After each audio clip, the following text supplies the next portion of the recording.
కేవల్ కిషన్ ముదిరాజ్ ఆయన ఒక యోధుడిగా విద్యార్థి దశ నుంచే తిరుగుబాటు చేసి సిటీ కాలేజీలో చదువుకున్నప్పుడు ఉస్మాన్ సిటీలో బిఏ చదువుతున్నప్పుడు అక్కడ కామ్రేడ్స్ అసోసియేషన్ అనే ఒక సంఘంలో చేరి మళ్ళీ మెదక్ జిల్లాకు వచ్చి ఇక్కడ ప్రజల్ని ఆర్గనైజ్ చేయడము, ముఖ్యంగా ఈ చేగుంట చుట్టుపక్కల ప్రాంతాల్లో మండలాల్లో ఆయన ఉద్యమం నిర్మించిండు. ఆ ఉద్యమకారుడు భూస్వాములకి కంటగింపుగా ఉన్నాడు. అందుకని ఆయనని హతమార్చడం కోసం ఆయన మిత్రుడు సాలె లక్ష్మయ్య మోటార్ సైకిల్ నడుతుండగా కేవల్ కిషన్ గారు వెనక కూర్చొని వాళ్ళు ఈ రైల్వే గేట్ దాటి వస్తుంటే వాళ్ళు లారీతో భూస్వాముల వాళ్ళ లారీతో గుద్దించి వాళ్ళిద్దరిని హత్య చేసినటువంటి ప్రదేశం. ఈ ప్రదేశంలోనే ఇక్కడ ఏటా డిసెంబర్ 26 నాడు వాళ్ళ హతులైనటువంటి రోజున ఇక్కడ జాతర జరుగుతుంది. వాళ్ళని స్మరించుకుంటూ ఇక్కడ స్మృతివనం నిర్మించారు.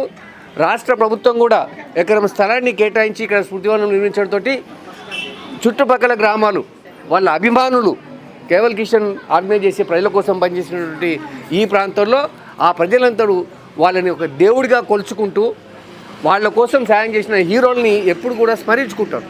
ఆ విధంగా ఇక్కడ పోలంపల్లిలో వాళ్ళ స్మృతివనం ఏర్పాటు చేసి ఇక్కడ ప్రతి ఏటా డిసెంబర్ 26 నాడు వాళ్ళ వర్ధంతిని జరుపుకుంటారు. కేవల్ కిషన్ గారి విగ్రహం.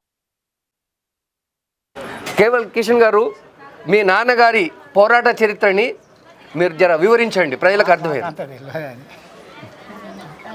అయితే కేవల్ కిషన్ గారి తండ్రి నారాయణ గారు అప్పటికే పట్వారి, మెదక్ పట్వారిగా ఉన్నారు. 4 భాషల్లో ఆయన పండితుడు. ఆయన భార్య మున్నాబాయి, ఆమె 5 భాషల్లో ఆమె పండితురాలు. కనుక ఒక విద్యా అధికుల కుటుంబం నుంచి వచ్చిన వాళ్ళు వాళ్ళ పిల్లలందరూ కూడా చదివించాలనే పట్టుదలతోటి మున్నాబాయి గారు పిల్లలందరినీ చదివించారు. సో కేవల్ కిషన్ గారి సంతానము, ఆయన పేరు కూడా కిషన్ అన్ననే. ఆ తర్వాత వీణ, రూప, వీళ్ళిద్దరూ ప్రస్తుతం 2 అక్కలు ఉన్నారు, అన్న ఉన్నాడు. అయితే ఇంకొక అక్క ఉన్నది కానీ ఆమె బెడ్ రిడన్, ఇక్కడికి రాలేకపోయింది. వాళ్ళ కుటుంబ సభ్యులు కూడా వాళ్ళ మనవరాళ్ళు కూడా ఇక్కడ ఉన్నారు. అయితే కేవల్ కిషన్ గారు మీ నాన్నగారు చేసిన ఉద్యమ చరిత్ర, ఎందుకు ఆయన ప్రజల హృదయాన్ని గెలుచుకున్నాడు, ఇవాళ పండుగలాగా ఒక జాతరలాగా ఇక్కడ జరుగుతుందంటే ఇది మామూలు విషయం కాదు. ఒక దేవుడితో సమానమైనటువంటి వ్యక్తిత్వం ఆయనది. సో ఆయన గురించి మీరు వివరించండి. మా నాన్న గురించి చెప్పాలంటే నేను కూడా చాలా చిన్నదాన్ని, అంటే సుమారు 63 సంవత్సరాల క్రితం మా నాన్నగారు చనిపోయారు. నాన్న చనిపోయినప్పుడు 2.5 సంవత్సరాలు నా వయసు. అంటే నేను కూడా మా నాన్న గురించి ఏమేమి విన్నానో మీకు చెప్పగలుగుతాను. మా నాన్న మీ గురించి పరిచయం చేసుకోండి. నేను డాక్టర్ని 16లో రిటైర్ అయిపోయాను. పబ్లిక్ యాజ్ కమిషనర్ వైద్య విధాన పరిషత్ స్టేట్ ఆఫీసర్గా రిటైర్ అయిపోయాను. నేను కూడా మొత్తం పబ్లిక్ హెల్త్ సర్వీసే చేశాను. పేద ప్రజల కోసమని ప్రైవేట్ ప్రాక్టీస్ అనేది చూడకుండా ఓన్లీ పబ్లిక్ సర్వీసే చేసి రిటైర్ అయ్యాను. ఇప్పుడు కూడా ప్రభుత్వ ఆసుపత్రి నర్సాపూర్లో నేను ఇంకా సేవలు అందిస్తున్నాను. నాన్నగారి గురించి అదే మెయిన్లీ ఆయన చిన్న వయసులోనే డిగ్రీ చదివేటప్పుడు ఈ కమ్యూనిజం వైపు ఆకర్షితులై వాళ్ళ మెయిన్లీ దళితులు, పేదవారు, మెయిన్లీ కూడు గుడ్డ ఈ ప్రతి ఒక్కరికి అప్పుడు మీకు తెలుసు భూస్వాములు, పెత్తందారులు మొత్తం ఊరంతా వాళ్ళే నిలబడి చిన్నవాళ్ళకి, దళితులకి లేకపోతే తిండి లేకుండా కష్టపడతారు. దినమంతా ఎండా వానన కష్టపడాలి, కుబిడికలు మెతుకులు కూడా బాకి లేవని అలాంటి వారి కోసమే ఆయన పోరాటం ఎక్కువ చేశారు. పేదవారి కోసం ఆ కమ్యూనిజంని ఒక దారిగా ఎన్నుకొని ఆయన చేశారు. తర్వాత ఈ రాజకీయాల్లోకి వచ్చేటప్పుడు నిలబడ్డాడు. ఇంకా ఫ్యూచర్లో ఇంకా రాజకీయ నాయకుడిగా ఎదిగితే నేను ప్రజలకి ఇంకా మేలు చేయగలుగుతానని అతను నిలబడ్డప్పుడు మీకు అందరికీ తెలుసు. ఇదే దారిలో వస్తుంటే రాత్రి 1 గంట సమయంలో 26/12 రోజు ఘోరమైన యాక్సిడెంట్. అది దైవ సంకల్పితమైన యాక్సిడెంటా, కావాలని చేయించారా అనేది ఇప్పటికీ ఎవరికి తెలియనిది. అది కాకపోతే ప్రజలంతా ఏం నమ్మారంటే అతన్ని కిషన్ అన్నని చంపించారు అని అంటారు. నిజం ఎవరికీ తెలియదు. కానీ ఆ దృష్టితోటి ఆ సంవత్సరం నుంచి కమ్యూనిస్ట్ పార్టీ వాళ్ళు ముందుకెళ్ళి ప్రతి సంవత్సరం మన అన్న ఇక్కడే గుంతలో పడి యాక్సిడెంట్ అయ్యి చనిపోయాడు కాబట్టి ఆయన గుర్తుగా మనము ఆయన సంస్మరణ దినాన్ని సంవత్సరం గడుపుకోవాలంటూ ఆ గడపడం అనేది అప్పుడు మా కుటుంబ సభ్యులు మా నాన్నమ్మ ఇక్కడికి వచ్చి బుర్రకథలు రాత్రంతా చెప్పించేది, డేరాలు వేసుకొని రాత్రంతా ఉండేవాళ్ళు. ఈ చలికాలమైనా ఎవ్వరం జంకకుండా ప్రతి సంవత్సరం ఇక్కడ నాన్న పేరు మీద ఈ ఒక్కరోజు మాత్రం జాతర బాగా సాగింది. ఇప్పుడు ఈ మధ్య మనకు ఒక 10 సంవత్సరాల తర్వాత మీకు అందరికీ తెలుసు మన ముదిరాజు సంఘాలు కూడా కేవల్ కిషన్ గారు అంటే ముదిరాజా, మన ముదిరాజు వ్యక్తి ఒక లీడరు, ఇంత పేరు ప్రఖ్యాతులుండి ఈరోజు జనాల గుండెల్లో ఉండి జనాలు ఇదంతా చేసినాడని ప్రజలు అతన్ని ఇంకా నివాళులు అర్పిస్తున్నారు. కాబట్టి మనం ముందుకు వచ్చి మనం కూడా దీంట్లో అందరం ఇన్వాల్వ్ అవ్వాలని మీకు తెలుసు. ముదిరాజు సంఘం వాళ్ళందరూ ప్రతి 10 సంవత్సరాల నుంచి వాళ్ళు కూడా రెగ్యులర్గా వచ్చి మా నాన్నకు నివాళులు అర్పిస్తున్నారు. యాజ్ యూ సీ కమ్యూనిస్ట్ వాళ్ళు వస్తారు, ప్రజలందరూ వచ్చి ఒక జాతరలాగా సంబరాలు చేసుకొని ఇది ఇంకా ఎన్నేళ్ళు సాగుతుందో మేమే ఆయన కడుపులో పుట్టిన వాళ్ళమే. ఇప్పుడు నాకు 65 సంవత్సరాలు, పెద్ద వయసులో చేరిపోతున్నాము. అయినా ఇది మాత్రం మా నాన్నగారిని ఇంకా దర్శించుకొని ఆయన భావాలని ఆయన ఎలా కమ్యూనిస్ట్ భావాలే కాకుండా ఏ భావమైనా ఒకటే, ఆయనకి కష్టపడ్డవాడికి 4 మెతుకులు లోపలికి పోవాలి, కూడు మంచిగా గుడ్డ ఇవన్నీ ఉండాలి. వాళ్ళు ఎంత కష్టపడుతున్నా వాళ్ళకి అది. కానీ ఈ రోజుల్లో అంటే నాన్న కాలంలో అలా భూస్వామ్య వ్యవస్థ అవంతా డామినేషన్ ఉండేది. ఇప్పుడు అలా లేదు, ప్రభుత్వాలు మారినాయి, ఎన్నో మార్పులు చేర్పులు వచ్చినాయి, ప్రతి ఒక్కరూ ప్రభుత్వ ఫలాలను ఎంజాయ్ చేస్తున్నారు. కానీ సామాజికంగా ఇంకా వెనకబడి ఇంకా ఈ దళిత వర్గాలను అనగదొక్కుతున్నాం చూడండి. వాళ్ళు మాత్రం పైకి రావాలి, మంచి విద్యావంతులు కావాలి. ఆ రోజుల్లో మా నాన్నగారు డిగ్రీ చేశారు, సిటీ కాలేజ్లో చదివారు, మా తాతయ్య పట్వారీ చేశారు, మా నాన్నమ్మ మున్సిపల్ చైర్మన్, మా అమ్మ కూడా నాన్న పోయిన వెంటనే నెక్స్ట్ ఇయరే ఎమ్మెల్యేగా ఎన్నికయ్యారు. ఎదుటి వాళ్ళంతా డిపాజిట్లు అన్నీ కోల్పోయారు. అలా ఫస్ట్ స్త్రీ ఎమ్మెల్యే, మహిళా ఎమ్మెల్యే అంటే మా అమ్మనే ఈ మెదక్ జిల్లాలో.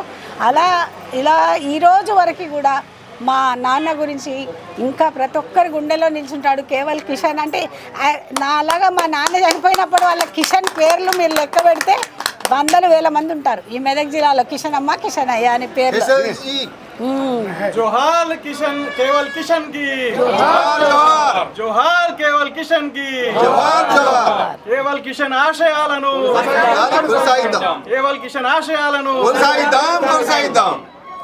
డాక్టర్ వీణ గారు, ఒక విద్యాధిక కుటుంబంలో, ఒక సంపన్న కుటుంబంలో పుట్టిన వ్యక్తి పేద ప్రజల గురించి ఆలోచించడం అనేది చాలా తక్కువ జరిగేటువంటి. సో ఆయన్ని మోటివేట్ చేసిన అంశాలు ఏంటివి?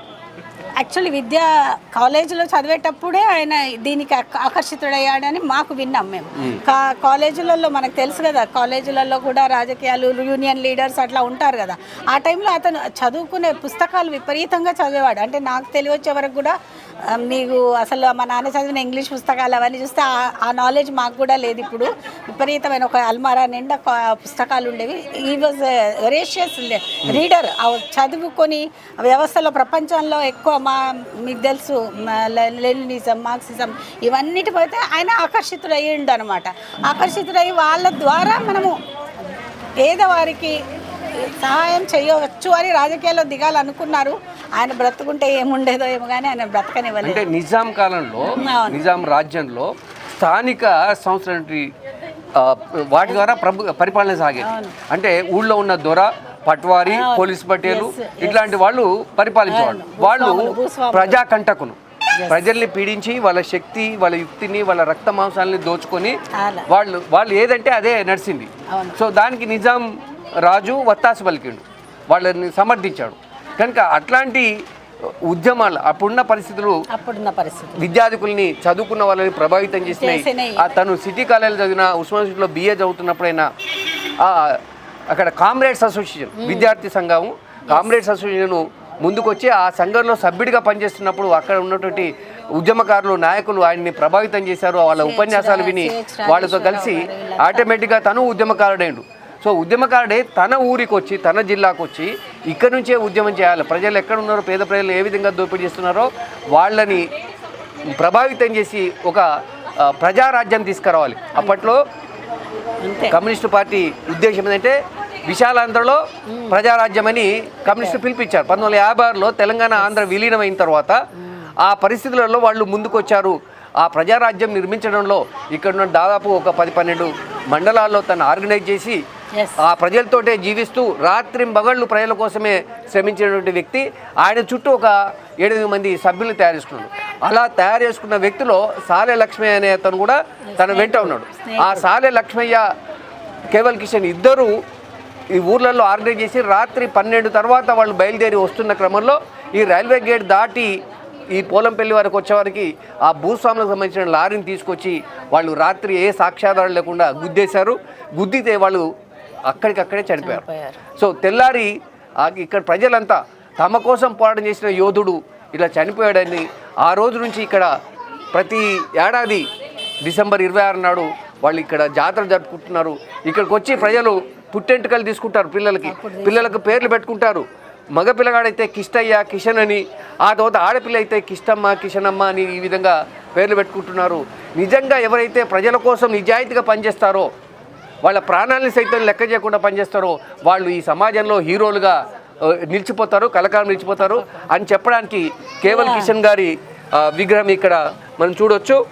అట్లాగే ఆయన భార్య ఆనందాదేవి 1961-62లో తను ఎమ్మెల్యేగా గెలిచారు. అప్పటికే స్త్రీలను ఆర్గనైజ్ చేయడంలో మెదక్ జిల్లాలో మొట్టమొదటి మహిళా ఎమ్మెల్యే తను. వాళ్ళు ఇక్కడ ఉన్నారు. అయితే పాత ఉమ్మడి జిల్లాలలో మహబూబ్నగర్, రంగారెడ్డి, మెదక్ జిల్లాల్లో ముదిరాజులు అత్యధిక జనాభా ఉంటారు. ఇక్కడ ముదిరాజు ఎమ్మెల్యేలని ఈజీగా గెలుస్తారు. కానీ వాళ్ళ కులం ముఖ్యం కాదు, రాజకీయ పార్టీలు ముఖ్యమని అగ్రకుల నాయకులు రాజకీయ పార్టీలను పెట్టుకొని ఈ బీసీలకి, ముదిరాజులకి టికెట్లు ఇవ్వకపోవడం వలన ఇక్కడ మెదక్ జిల్లాలో ఒక్క రిప్రజెంటేషన్ లేదు, రంగారెడ్డి జిల్లాలో లేదు. ఒకే ఒకటి మహబూబ్ నగర్లో మక్తల్లో శ్రీహరి ముదిరాజు గెలిచిండు.